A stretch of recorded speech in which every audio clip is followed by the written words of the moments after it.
তোমার দোয়া আমার জন্য কবুল হয়েছে মা।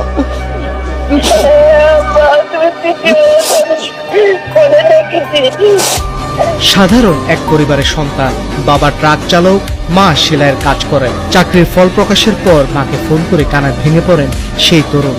ফোনের ওপাশে তখন আনন্দে কাঁদছিলেন তার মাও। আবেগঘন সেই মুহূর্ত ছুঁয়ে যায় উপস্থিত সবাইকে। ওয়ালাইকুম আসসালাম। হ্যালো আম্মু,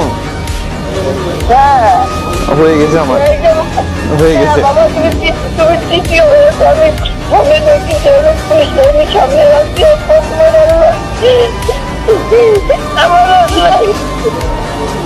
এমন গল্প শুধু একজনের নয়, কৃষক, দিনমজুর কিংবা পিতাহারা পরিবারের সন্তানেরও জায়গা করে নিয়েছেন চূড়ান্ত তালিকায়। স্বপ্ন পূরণের আনন্দে চোখ ভিজছে অভিভাবকদেরও।